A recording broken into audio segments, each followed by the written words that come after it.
The opinions expressed in the following program are not necessarily those of Eastlink Community TV, its sponsors, or partners. Hi there, I'm Gloria McCluskey. You're watching Destination Dartmouth. My destination this morning is the studio of the great Joel Plaskett here on Portland Street, and my guests are Joel and Bill Plaskett.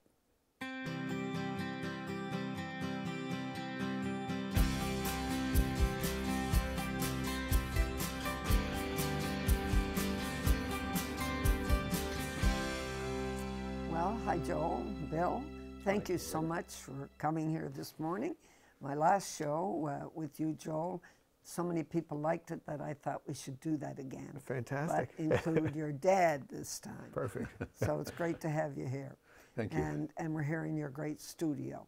So let's talk about what has happened since I interviewed you last year. And with you and Bill, first I want to say, what's it like, Bill, going out on the road with your son? I get that question so much. You know? I'm sure you do. And it's been a big thrill. You know, it's opened up Joel's world as a touring musician to me. You know, done a lot of traveling, particularly last year. I mean, we're now 2017 was the year of the big tour, right? Yeah. And all across the country, you know. Venues, but you were able to keep up with them. Well, yes, I suppose so. You know, I mean, there's a kind of momentum that happens when you're on the road like that. You know, you're all together and off you go. You know, one show to another. So it's grand, big thrill. Yeah. And you're right in that mood. Yeah, well, I mean, you have to be in the mood to play, yes. You know, and there's a lot of preparation for that as you're going along. I mean, for me, music has always been about the joy of playing, you know, and kind of like being part of a group of people playing too, which is what it was like. Music, you know, music is wonderful. It makes the heart happy. That's right. I love music. That's right. Yeah. And your last great song was Solidarity? Solidarity, we stand in solidarity. We're weary, but we're ready. Yeah, that was the album and the song on the record, and we. So that's what we were touring for the whole year. A handful of Dad's songs, a handful of mine, a couple that we worked up together, a couple traditional songs as well. Yeah.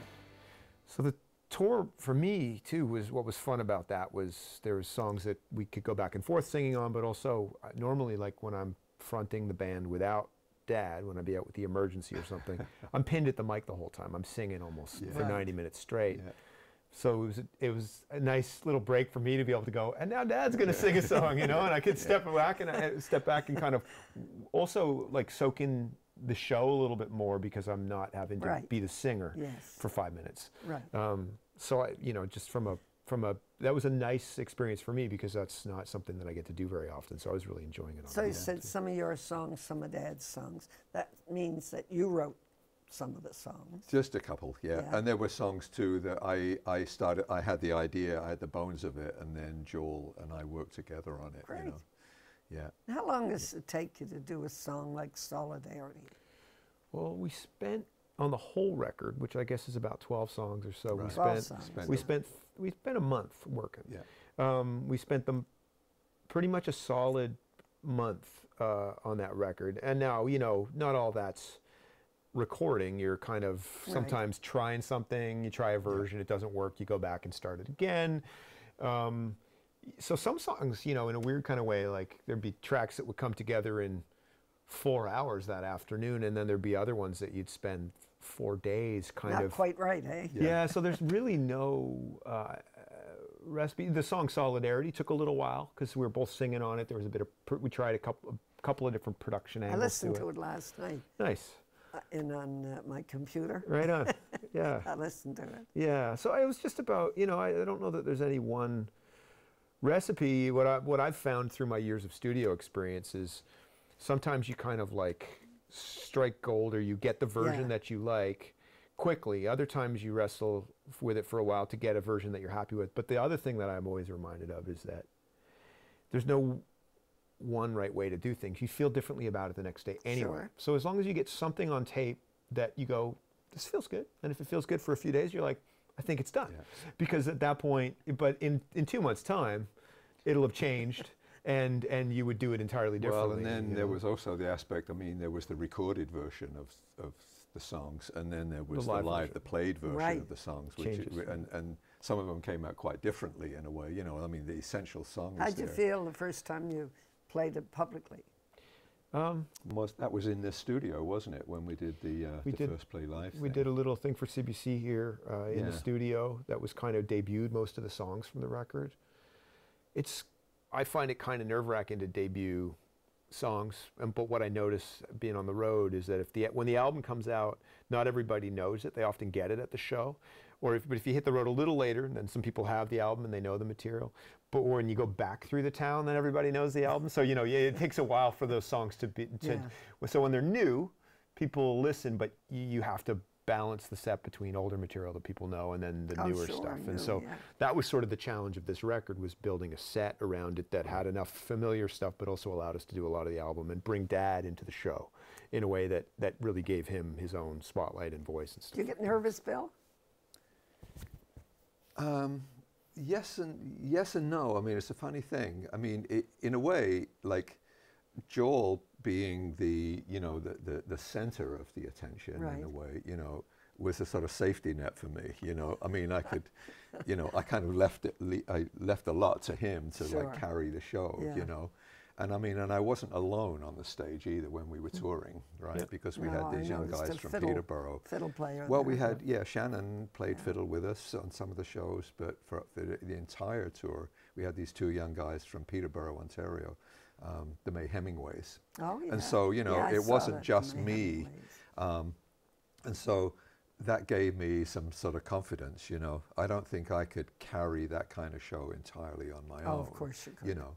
Well, who knows, you know, it would be a different kind of thing. But in a strange way, you know, going out onto the stage in the big venues and small, I didn't really feel nervous at all, you know, because, well, let me come into the present day, you know, like just last week, I did a house concert in Hubbard's with Tony Quinn, Shannon's father, and there were a couple of songs that we were doing that I didn't have everything in them kind of worked out. I didn't know all the words entirely in my head, you know what I mean? And so, and I had guests too for the previous couple of days, and so. I had about 3 hours to get ready. beforehand, before Tony came to pick me up to drive to Hubbard's, you know, to do this. And I was obsessing about stuff, you know, thinking, is this really going to work? And then when we were driving down, and saying, Tony, you know, I'm not sure about all this set and everything, you know. Hold that thought, Bill. Okay. We'll be back. You're watching Destination Dartmouth with Joel and Bill Plaskett. We'll be back shortly. I grew up in the suburbs. I sing now for my supper. Don't live the life of Riley, but it's not that far removed. I'm a stranger to the struggle. I've never walked a mile in your shoes.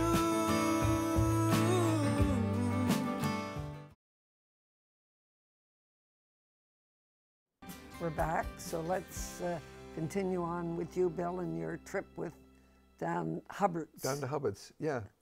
So where was I? Oh yeah, I was sort of even questioning the setup of the set that we had, you know, is this really going to work, you know?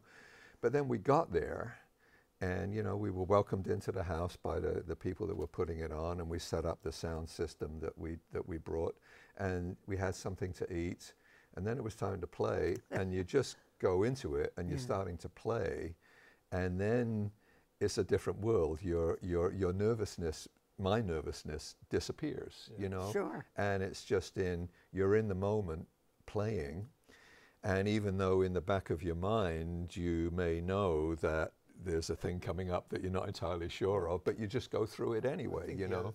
I mean, in a way, I know that Joel operates on that same basis to a certain extent. I mean, the thing I realized at a certain point is that I could think I had the worst show ever, and people come up and say, "That was Well, my yeah. favorite show I've ever seen of you." And Exactly. I'm like, you know, and so your perception of it is entirely different than the Sure, audience. yeah. So much of it, of what you're thinking in your head, none of that's like, you know, very.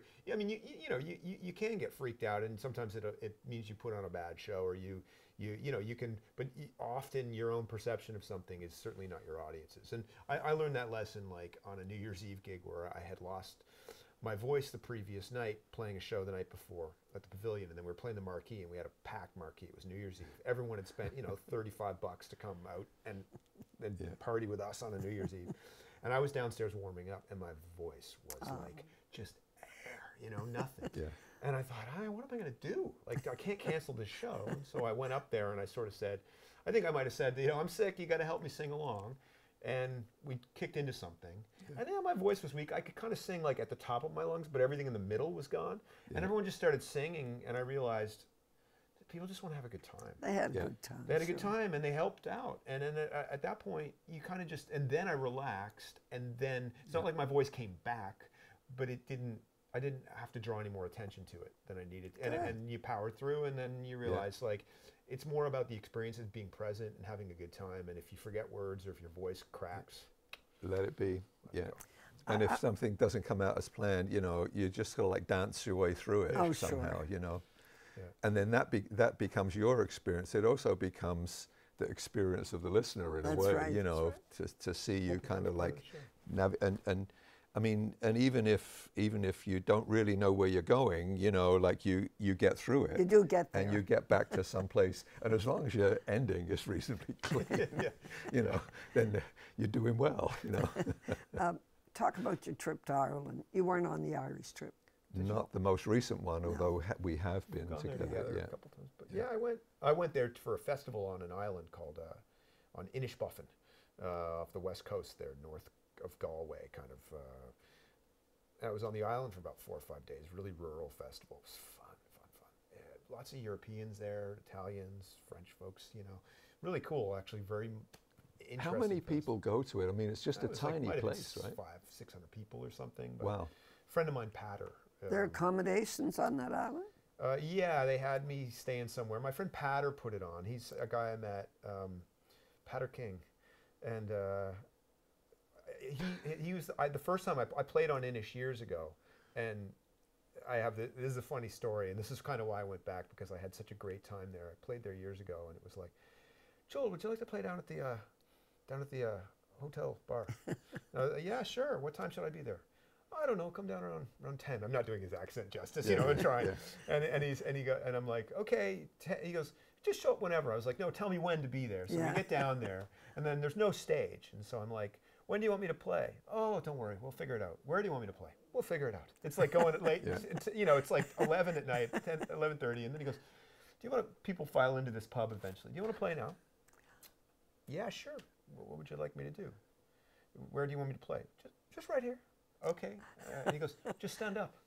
And then I was like, okay. So I get a guitar, and then he goes, do you want an introduction? It's like, yeah, sure. And he goes, hey, everybody, quiet down. It's Joel from Canada. And it was the most casual gig.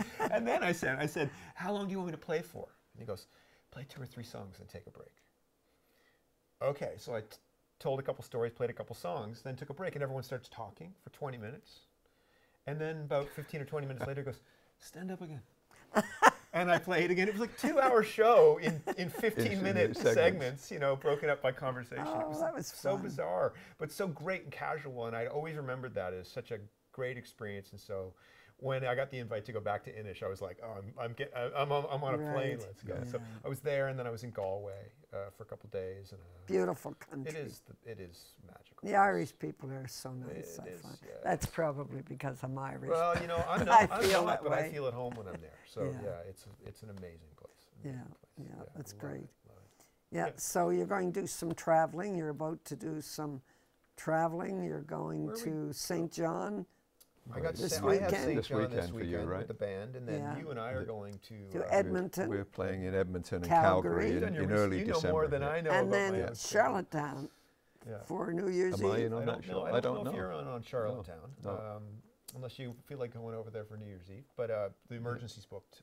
Yeah, to play we did do a Charlotte. New Year's Eve show in Fredericton a couple of years ago. Oh yeah, that was I fun. remember In the that. snow. And there was snow blowing in all Well, over. you better the- be yeah. ready when you're going to Edmonton and Calgary. Take your winter we'll be clothes into with it you. then. They've had Yeah. snow already. Yeah, have Oh, they have really? they? Okay. Oh, Yeah. yes. Yeah, Yeah. yeah, yeah. I've learned to not like A, fret where I'm going, or B, No. think too much about it. And also, you can't control the like. No. We were scheduled the emergency just this past weekend. We're up in Ontario to play at Beau's Oktoberfest in Van Cleek-Hill, and our show was canceled because of the tornado. Oh It was my. right down the road. So You're lucky you weren't there. I know.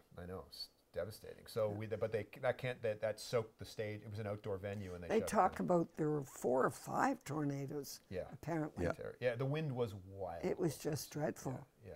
So. So anyway, you just don't know when you're playing outdoors.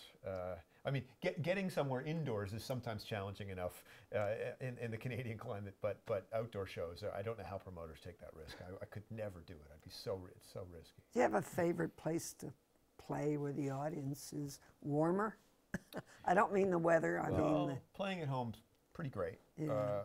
Newfoundland is exceptional, I think, Is because of when you get there, people are really. they're so friendly. They're so friendly. I mean, it's it's kind of like the Irish experience, but also when you get there, it's kind of like, you made it, welcome, Right, yeah. and so you kind of, there's just something so celebratory, I find, and easy about being there, yeah. We have to take another break. You're watching Destination Dartmouth.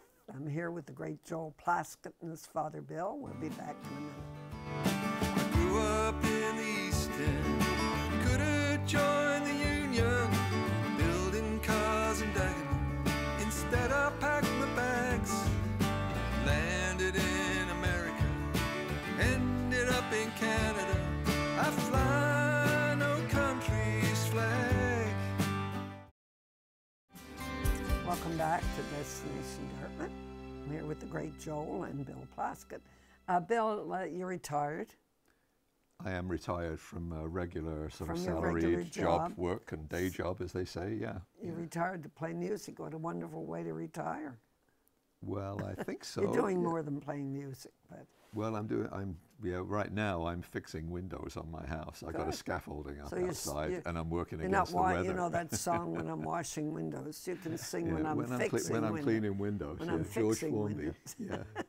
Yeah, yeah. Well, it's quite a transition. I mean, I feel like I've been very fortunate in a way. I mean, as you know, I worked for HRM for about 10, 11 years.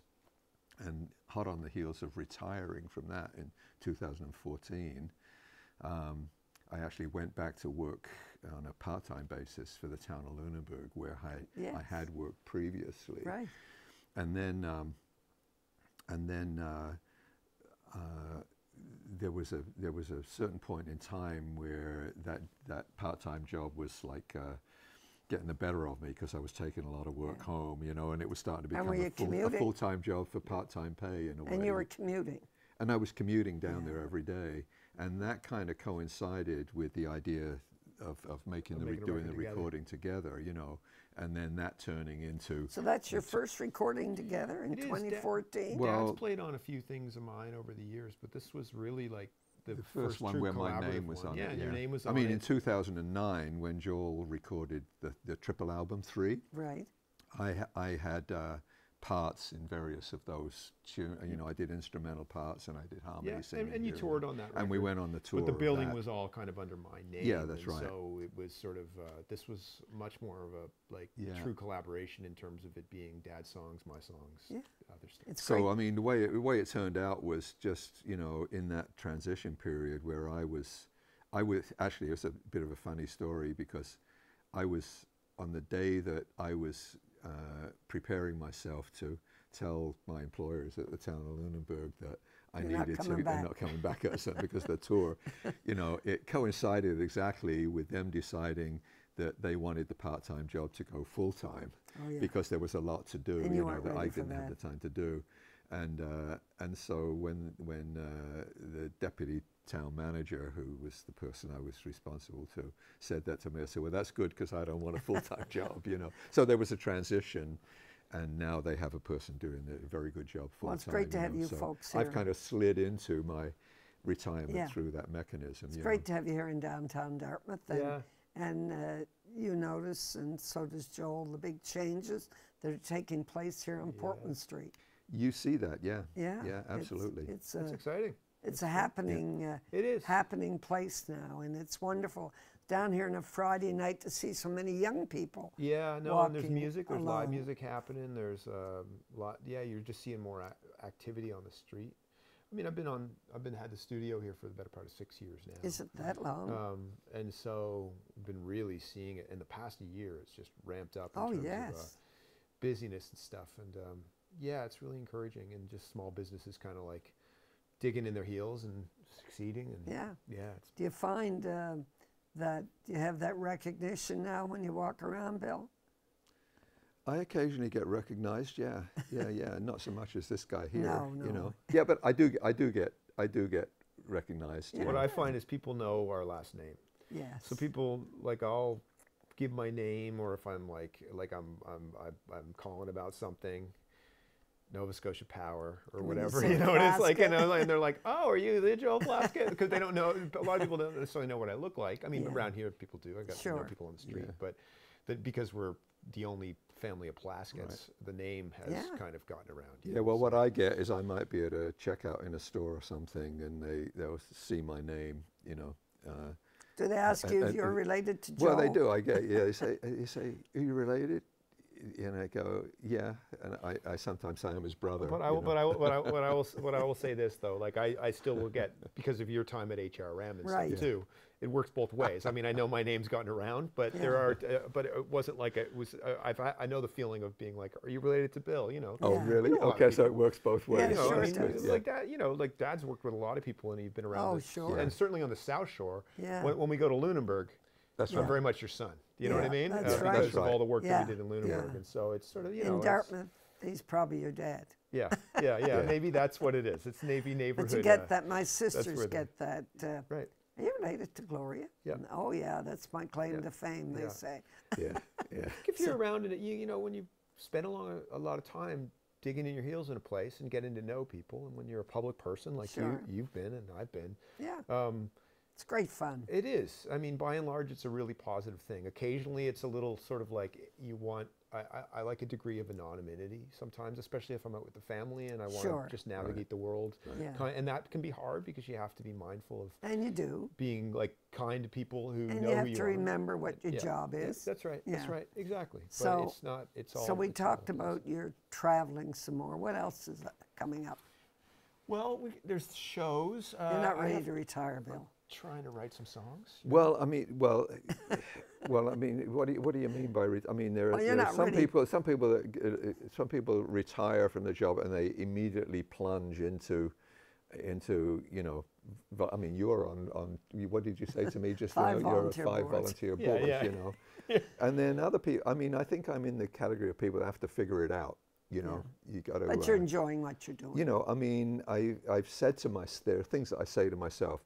I want to get back and you know, and like work more on some of the traditional songs that I sort of used to play a lot. Too, and I've been a little bit of a painter over the years, and so I want to get back to that. I haven't seen you in the gallery down there yet. Well, no, it's a long time ago, you know. But I mean, so those are kind of ideas that I have. Oh, great. But I've also got a lot of clearing out of stuff in my house to do. You know, well, it takes me but I, you know what, it will work out. We all have that. Things work themselves out. We all have that. I kind of like trust to that process. But there are not too many father-son combinations. Did I see in the paper Guthrow? Oh, Bruce and Dylan are probably doing something. They play together, absolutely. And so, I mean, but it is nice. It's a nice. It's, you know, it's funny that when we put the record out, there's not a lot of family records out there. No. It does exist, but it's. Anna plays music too. We'll have to get her. Anna plays music. In on the next one, you know. Oh, is that right? She's a music therapist, so she does here in Dartmouth. Here in Dartmouth. So. Oh, isn't that great? But we're pretty fortunate to be able to. Well, we did a show a few weeks ago with Jim Cuddy and his son. Oh, did you? You know. Yeah, from Blue Rodeo.